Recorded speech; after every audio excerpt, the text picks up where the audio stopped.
আউযু বিল্লাহি মিনাশ শাইতানির রাজীম। এই আয়াত যেখানে শয়তান নাই, আল্লাহ বলেছেন কোরআন পড়ার আগে এই আয়াত পড়বি। কোরআন পড়ার আগে বিসমিল্লাহ না, ফাইযা ক্বারাতাল কুরআনা ফাস্তাইয বিল্লাহি মিনাশ শাইতানির রাজীম। আজ সেই কোরআন আছে, হাদিস আছে, সেই ঈমান আর মানুষ নেই। আজ সেই কোরআন আছে, হাদিস আছে, সেই আবু বকর ওমর নেই, সেই আলী হায়দার ওসমান নেই। ঠিক কিনা? জিহাদ করো আমার রাস্তায়, দুটো জিনিস দিয়ে জিহাদ করবা, বে আমওয়ালিকুম ওয়া আনফুসিকুম, সম্পদ দিয়ে। প্রতিদিন সম্পদের কিছু অংশ আল্লাহর রাস্তায় দিয়ে দেন। আমাদের দেশ যদি যাকাত মানতো, বাংলাদেশে কোনো গরিব থাকতো না।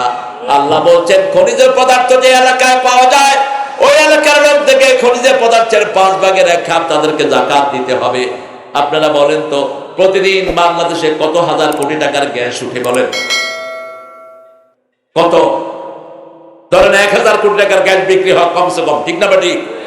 এটার 5/1 যদি গরিবকে দিতে হতো, দিত, তাহলে কি গরিব থাকতো? অথচ সরকার সবটাই নিজেরা নিচ্ছে। কথা বল না কেন?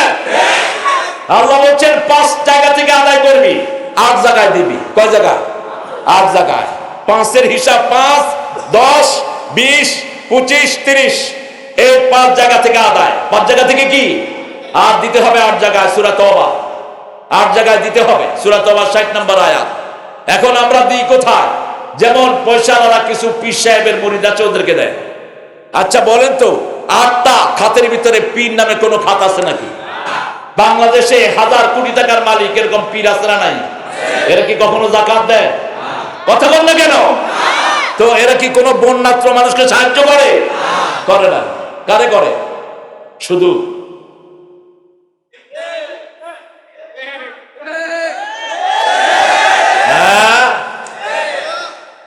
প্রথম 5 খনিজ পদার্থের 5/1 যারা জনগণকে গরিবকে দিবে না, তাদের ওই পুরো সম্পদটা হারাম। ওই হারাম খেয়ে যা ইবাদত করবে, কিছু আল্লাহর দরবারে কবুল হবে না। ঠিক না বেটি? আমি জোর দাবি জানাচ্ছি, যাকাত মন্ত্রণালয় করেন, মন্ত্রণালয় করে 5 অংশ হারে গরিবকে বিলি করে দেন। আজকে আমাদের শ্রমিক ভাইদের এরকম দুরবস্থা আছে, 3 বেলা ভাতও ঠিক মতো খেতে পারে না। আছে না? এদের খবর কেউ রাখে না। বড় বড় লম্বা কথা বলে সব, যে মিলের মালিকগুলো এদের খবর রাখে না। ওই শয়তানগুলো শুধু টাকা পায়, দেয়ার কোন নাম। আল্লাহ এদের থেকে আমাদেরকে হেফাজত করে। এরপরে কোন খেতে ধান চাষ করলেন, বৃষ্টির পানিতে যদি ধান হয়, 10 মণ থেকে 1 মণ গরিবের কাছে দিতে হবে। কার হুকুম? আল্লাহর হুকুম। আর যদি নিজে বৃষ্টির পানি নিজে দেন, যদি পানি নিজে শেষ করে নিজে সার দেন, তাহলে 20 মণ থেকে 1 মণ দিতে হবে গরিবকে। আল্লাহ বলছেন ইয়াউমা হাসাদিহি, যেই দিন ধান কাটবা সেই দিন গরিবেরটা গরিবকে ক্ষেতের মধ্যেই বুঝায়া দাও। আল্লাহু আকবার। এখানে হাজার হাজার কাঁঠাল গাছ আছে না নাই? এই কাঁঠালের তো কোনো যাকাত নাই। হ্যাঁ, দাও। খবর নাই, শুধু খাইতেই আছে। এই কাঁঠাল 10 মণে 1 মণ গরিবকে দিতে হবে। কার হুকুম? তাহলে প্রথম 5, দ্বিতীয় 10, তৃতীয় 20। এখন আল্লাহ বলছেন, কারো যদি 20টা 25টা ছাগল থাকে, কয়টা? 25টা ছাগল থাকে, গ্রামে চরবর করে, সরকারি খাওয়া খায়, অর্থাৎ বিভিন্ন জায়গা থেকে খাওয়া খাওয়ায়, কেউ ওদেরকে পয়সা দিয়ে খাওয়ায় না, তাহলে 25টা ছাগলে 1টা ছাগল গরিবকে দিতে হবে। এটা কার আইন? আরো জোরে বলেন। আল্লাহ না, সাহেবা বলে এদেরকে। আর যদি আপনি খাওয়ান আলুফা, আলুফা মানে আপনি এফোর্ট দেন, আপনি নিজে খল্লি কিনে আনেন, ছাগল গরুর খাওয়া কিনে আনেন, এটা তো অনেক খরচ হয়, তাহলে কিছুই দিতে হবে না। আর 30টা গরু অথবা ওট যদি আপনার থাকে, তাহলে এই 30টা ওট যদি এমনি চারণ ভূমিতে চড়ে, 30টা ওট থেকে 1টা ওট বছরের শেষে কাকে দিতে হবে? গরিবকে দিতে হবে। তাহলে এইভাবে যদি 5, 10, 20, 25, 30 এইভাবে যদি আমরা গরিবকে দেই, কোন গরিব বাংলাদেশে থাকবে? কথা বলেন, থাকবে না। এমনি মুমিন দাবি করে। সাইয়েদনা আবু বকর বলছেন, যাকাতের রশি যারা অস্বীকার করেছে আমি তাদেরকে হত্যা করতে এতটুকু উল্টাবোধ করব না। ওমর ফারুক বললেন, হে আবু বকর, এরা তো কালেমা পড়েছে, এরা তো নামাজ পড়ে। তিনি বললেন, যারা ইসলামের 5টা আরকানের একটা থেকে আল্লাহকে ভাগ করে তারা কখনো মুমিন হতে পারে না। 5টা আরকানকে দিয়েছেন। প্রথম হলো লা ইলাহা, দ্বিতীয় হলো নামাজ, ঠিক না ঠিক? তৃতীয় হলো যাকাত, চতুর্থ হলো রমজান, পঞ্চম হলো হজ। হজটা টাকা থাকলে যাবেন, না থাকলে যাওয়ার কোনো দরকার। কিন্তু আমাদের দেশে আরেকটা সিস্টেম চালু হয়েছে। পয়সাওয়ালারা মাশাআল্লাহ প্রতি মাসে মাসে উমরা যায়। এখানে আছে কিনা জানি না। কয় হুজুর আল্লাহ নিলে এই বছর 6 বার গেছি। তাই বললাম, রাসূল কয়বার গেছেন জীবনে উমরায়? কয়বার? জোরে বলেন, আরো চিৎকার করে বলেন। হজে গেছেন কয়বার? তুমি এত বড় মত মোত্তাকি হইছো কোত্থেকে? উনি তো মদিনায় থেকে মাত্র একবার। কয়বার? একবার। তুমি এখান থেকে এত টাকা খরচ করে না পলাদাই করতে যাও কেন?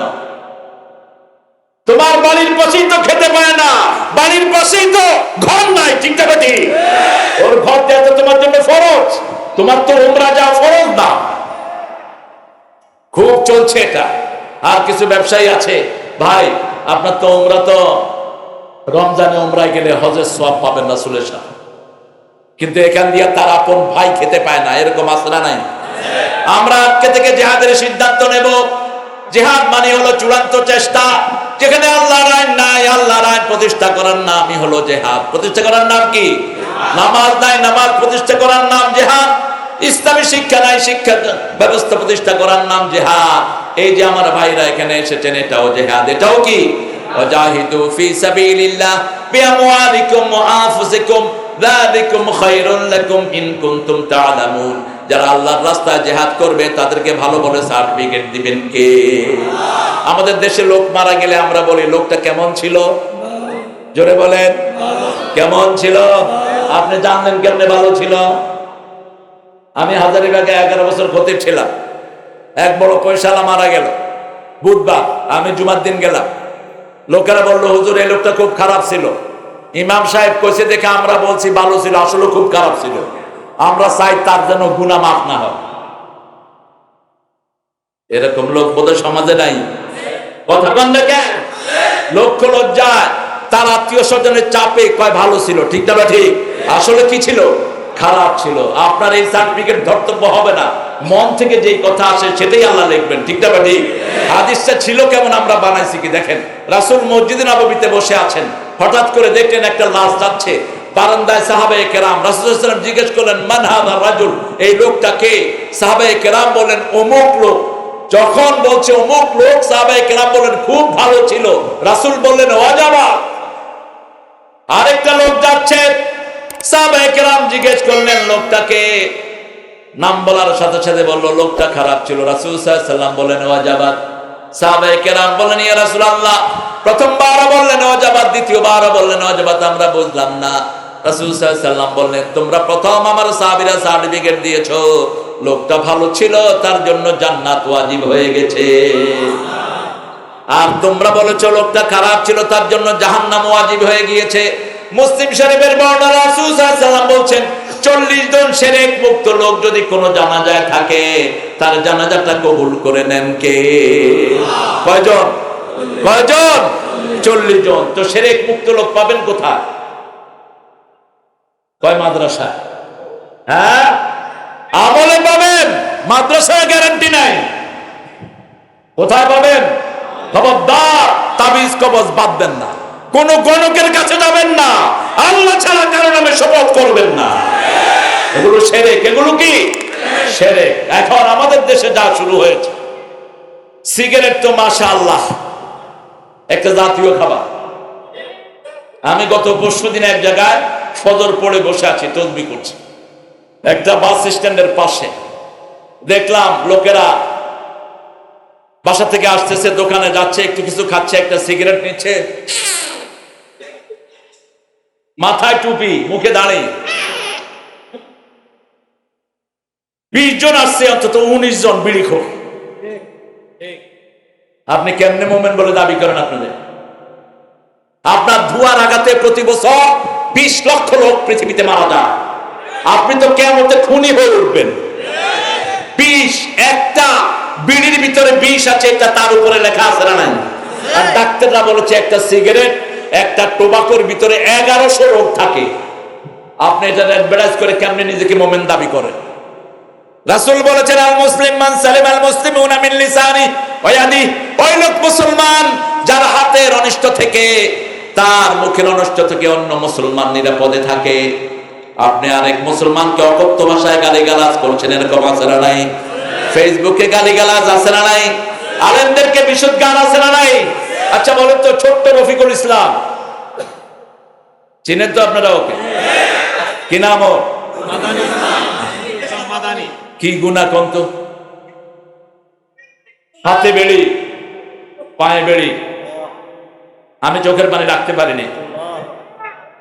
এতটুক ছেলে আরো ছোট হয়ে গেছে, কি অপরাধ? কি অপরাধ? চুরি করে নেই, ও তো চুরি করে নেই, ও তো চোর না। হয়তো বুঝের একটু ভুল, ওকে আদর করে বুঝিয়ে দিলে হতো। হ্যাঁ, ছোট বাচ্চা অনেক সময় বাপকে গালি দেয় না, কথা কন না কেন? আমার ড্রাইভার এখন যে, ওর ছোট ছেলে ওরকম বাঞ্চতে দিকে, পোলার বয়স হলো 1.5 বছর, ও ঘরে ঢুকতেছে, ওর পোলাকে বাঞ্চতে দিকে। ও কয়, হ্যাঁ আব্বু তুমি এটা কোত্থেকে শিখছো? ওই যে ও বলছে বাঞ্চত। ও মনে করছে বাঞ্চত ভালো শব্দ, ঠিক না? ছোট মানুষ। আমার দুটো ভাগ্নি ডাক্তার, এখন ওরা কুত্তার বাচ্চা মনে করতে ভালো মানুষ। এক মেহমান আসছে, ক কুত্তার বাচ্চা কেমন আছে? এখন মেহমানে কয়, আয় হ্যাঁ কুত্তার বাচ্চা ভালো আছে। আম্মু এটা কোত্থেকে শিখছো? ওই যে কাজের মহিলা কুত্তার বাচ্চা বলছে, ওরা মনে করছে এটা বলতো খুব ভালো শব্দ। ওদেরকে বুঝিয়ে দেওয়া হলো, মা এটা বলে না, এটা খারাপ। এটা কি খারাপ? আমার রফিকের আল্লাহ হায়াত দারাজ করে দিন, আল্লাহ হায়াত দারাজ করে দিন। কত সুন্দর তেলাওয়াত করতে রফিক, আল্লাহ তাকে মুক্ত করে দেওয়ার ব্যবস্থা করেন। আল্লাহ সব আলেমকে আপনি মুক্ত করে দেন। এই মামুনের কথা শুনতো নানক সহ প্রায় ডজন। আমরা ওয়াদা করছি আজকে যে কয়টা সূরা মুখস্থ অর্থ সহ পড়বো, রাজি আছেন তো? একটা ভয়ের কারণ দেখেন, আজকে রাতেই তো আমাদের অনেকের মৃত্যু হতে পারে, ঠিক না? ঠিক। সূরা মুলকে আল্লাহ বলছেন, আফামান ইয়ামশি মুকিব্বান আলাল আরদ, যারা মাথা নিচের দিকে দিয়ে জমিনে হাঁটে এরা কি সঠিক পথ প্রাপ্ত? না, যারা পায়ের উপর হাঁটে এরা সঠিক পথটা। কোনটার উপরে হাঁটবেন? পায়ের উপরে। কিন্তু যারা আল্লাহর আইন মানে না, মুফাসসিরিনে কেরাম লেখেন, দুনিয়াতে যারা আল্লাহর আইন চায় নাই, মৃত্যুর পরে তাদের সবাইকে মাথার উপরে, মাথা নিচের দিকে দিয়ে পা উপরের দিকে আল্লাহ কিয়ামতে তুলে দিবেন। মানুষ বলবে এরা কারা? আল্লাহ বলবেন, ও ফেরেশতারা বলে দাও এরা কারা? এরা ও সমস্ত লোক যারা আল্লাহর আইন সমাজে চলুক, জিহাদ হোক এটা চাইতো না। আল্লাহ আমাদেরকে হেফাজত করে দেন। আপনারা কি আল্লাহর আইন চান? আল্লাহর আইন চান?